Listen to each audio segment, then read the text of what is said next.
Praise lord, హల్లెలూయా. ఎవరైతే దేవుని యొక్క సువార్త ప్రకటిస్తూ ఉన్నారో ఈ రోజుల్లో సోషల్ మీడియా రాగానే చాలా మంది యవనస్తులు లేవనెత్తబడ్డారు. దాన్ని బట్టి నేను ఎంతో సంతోషిస్తున్నాను. అయితే వారందరికీ నేను ఒక చిన్న విషయాన్ని చెప్పాలనుకుంటున్నాను. ఏంటి అంటే, యేసు ప్రభు వారు కూడా 3.5 సంవత్సరాలు సువార్తను ప్రకటించారు. అక్కడ కూడా అనేకమైన మతాలు ఉన్నాయి, కానీ ఏ రోజు ఒక్క మతాన్ని కూడా యేసు ప్రభు వారు ఎత్తి దూషించడమే కానీ, అవమానపరచడమే కానీ, ఇష్టం వచ్చిన మాట్లాడమే కానీ జరగలేదు. ఆయన ఒకటే చెప్పాడు, నేనే మార్గము, సత్యము, జీవము, నా ద్వారానే మీరు పరలోక రాజ్యానికి చేరతారు, నా ద్వారానే తండ్రి వద్దకు మీరు చేరతారు, నా ద్వారానే నీకు ఆ రాజ్యం అనుగ్రహించబడుతుంది అని చెప్పారంతే. నేనే ఆ యొక్క రక్షణ సువార్తను ఆయన ప్రకటించుకున్నాడు అంతే. ఎవరిని దూషించలేదండి, ఎవరిని ద్వేషించలేదు. కానీ ఈ రోజుల్లో సువార్త చూస్తే ఆ దేవుని తిట్టడం, ఈ దేవుని తిట్టడం, వాళ్ళని అవమానపరచడం, వీళ్ళని అవమానపరచడం. అసలు నిజంగా చెప్తున్నాను కదా, అలా చేయడం ద్వారా మన దేవుని మనం అవమానపరుచుకుంటున్నాం. మన దేవుని నిజంగా మనం వెంబడించట్లేదని అనేక మందికి అల్లరవుతా ఉంది. జ్ఞాపకం చేసుకోండి, దేవుడు నీకు ఇచ్చిన బాధ్యత ఆయన రక్షణ సువార్తను, ఆయన ప్రేమను, ఆయన రాజ్యము, ఆయన మార్గము గురించి చెప్పమని. ఆ మార్గం గురించి చెప్పండి, ఆ రాజ్యం గురించి చెప్పండి.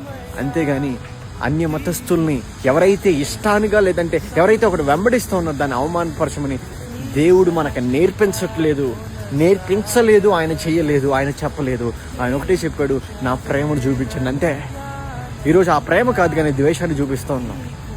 అయితే మీకు చిన్న ఉదాహరణ చెప్తాను. నేనున్నాను, నన్ను అన్య మతస్థులు ఎవరైతే మతాలుగా వెంబడిస్తూ ఉన్నారో అనేక మంది నన్ను వెంబడిస్తూ ఉన్నారు, అనేక మంది నన్ను ప్రేమిస్తూ ఉన్నారు, అనేక మంది నన్ను సపోర్ట్ చేస్తూ ఉన్నారు. సో వారిని బట్టి నాకు వచ్చే కమెంట్స్లో కొంతమంది నిజంగా తిడతారు, కానీ నేను అవన్నీ పట్టించుకొని వదిలేస్తారు. ఎందుకు తెలుసా? ఆ వ్యక్తి చేసిన ఒక కారణాన్ని బట్టి నేను అందరినీ ఎవరైతే నమ్ముతా ఉన్నారో, లేదంటే ఎవరైతే గౌరవిస్తూ ఉన్నారో వారందరి ఆలోచనలు నేను తప్పని చెప్పలేను కదా, వారిని అవమానించలేను కదా. నన్ను అవమానించారా, నా దేవుడు నాకు నేర్పించాడు ఏంటో తెలుసా? నేను అవమానించారా, వదిలే, విడిచిపెట్టే, ప్రేమించే. దేవుడు నేర్పించిన బాట అది. ఈరోజు అది నేర్చుకోండి. అంతేగాని మనల్ని అన్నాడు, మనం ఏమనకపోయినా మనల్ని అన్నాడు, మన దేవుడు ఇలా అన్నాడు. దేవుడు ఒకవేళ అలానే ఉంటా అసలు బైబిల్ మొత్తం గొడవలే ఉండేవి, ప్రేమ ఉండేది కాదు. కానీ దేవుడు ఎవరినన్నా ఎలా గెలుచుకోమని తెలుసా?